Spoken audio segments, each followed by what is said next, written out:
아는 기자, 사회부 최주연 기자와 살펴보겠습니다. 최 기자, 저희가 이 전세 사기 사건 처음 보도해드린 게 8월이에요. 맞습니다. 그때 저희 보도 이후에 이제 경찰이 수사에 착수한 건데 네. 이 베일을 벗기고 보니까 예상했던 것보다도 규모가 큽니다. 맞습니다. 저희 취재진이 이 전세 황제를 추적하기 시작했었던 건 전셋집이 법원 경매로 넘어갔다. 이 한 줄의 제보 때문이었습니다.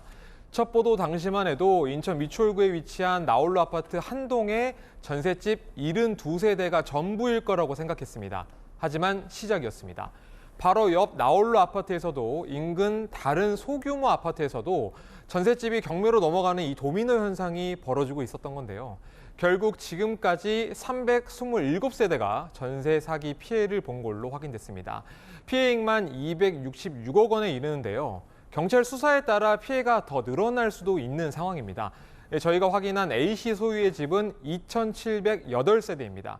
빌라 1,139채를 보유하다가 전세 보증금을 돌려주지 않고 숨진 빌라왕 김모 씨보다 2배 넘는 수치입니다. 저희가요 그동안 이상하다. 이 집 주인이 여러 명인데 서로 다 아는 사이 같다. 이런 보도까지는 해드렸었거든요. 맞습니다. 그러니까 그게 차명이었던 거예요. 그렇죠. 저희 취재팀은 4개월 동안 등기부 등본이나 법원 경매 번호 수백 개를 분석했었는데 그걸 종합한 구조는 이렇습니다.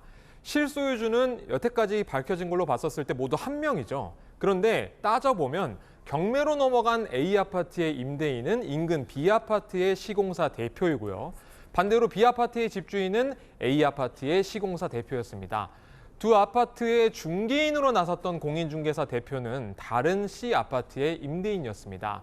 나머지 가짜 임대인들은 지인 혹은 부동산 업계 종사자였습니다. 자, 그러면 2,708세대를 갖고 있다는 이 실소유주는 뭐 하는 사람입니까? 앞서 리포트에서 보셨지만 세입자들 사이에서 이 전세 황제로 불리는 A씨, 사실 건설사 대표입니다. 저희 취재팀은 A씨가 실소유주라는 사실을 파악하고 몇 개월째 추적해 왔는데요. A씨는 미추홀구가 재개발되던 10년 전부터 이 주택을 신축하거나 꾸준히 사들인 것으로 알려지고 있는데 앞서 보여드린 대로 동해안권 경제자유구역 개발에도 참여했었습니다.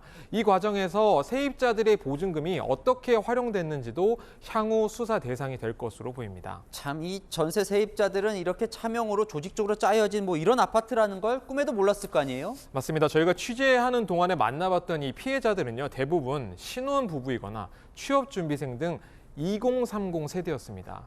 이 전세 계약을 맺는 공인중개사의 말을 신뢰했다가 피해를 보는 경우도 많았었는데 일단 들어보시겠습니다. 보증보험 뭐 필요 없을 만큼 안전한 물건이니까 걱정하지 말라고 하기도 하고 그래도 혹시 모르니까 이거 해주면 안 되냐 그랬더니 그거는 절대 안 된다라고 얘기해요.